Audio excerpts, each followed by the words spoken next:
একেবাৰে সহজতে তৈয়াৰ কৰিব পৰা এইবিধ মিঠাই হৈছে ভাপা দৈ আৰু বেংগলী সম্প্ৰদায়ৰ লোকসকলৰ এইবিধ মিঠাই খুবেই প্ৰিয়। আজি মই ভাপা দৈ বনাইছো আমৰ সৈতে, মানে মই আজি বনাইছো মেংগো ভাপা দৈ। খাবলৈও বহুতেই বেছি ধুনীয়া হৈছিলে।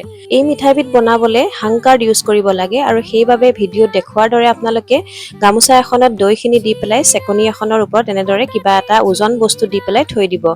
তাৰে পিছত তাৰ পৰা গোটেইখিনি পানী আঁতৰ খাই যাব।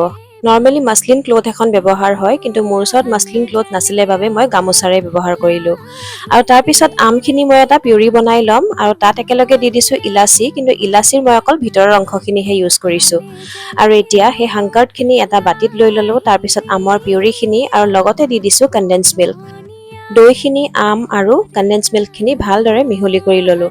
আৰু এতিয়া এটা টিফিন বাতিত মই অকণমান বাটাৰ সানি ল'লোঁ। ইয়াতে আপোনালোকে কেক বনালে ব্যৱহাৰ কৰা বাটাৰ পেপাৰখনো ইউজ কৰিব পাৰে। আৰু এতিয়া বেটাৰটো ইয়াতে ঢালি দিলোঁ আৰু এতিয়া টিফিন বাতিটো ঢাকনি লগাই পেলাই এতিয়া ষ্টিম কৰিব লাগিব।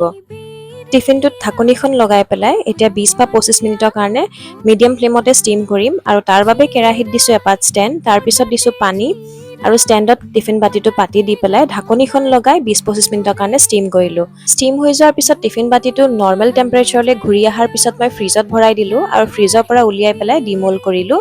আৰু এয়া ৰেডি হৈ গ'ল ভাপা দৈ। আৰু শেষত অকণমান ধুনীয়া দেখিবলৈ আম আৰু আলমণ্ডেৰে সজাই দিলোঁ। গৰমৰ দিনত পিছে এই মিঠাইবিধ খাবলৈ সঁচাকৈ বহুতেই বেছি ভাল লাগে। কেতিয়াবা আপোনালোকেও ট্ৰাই কৰি চাব পাৰে।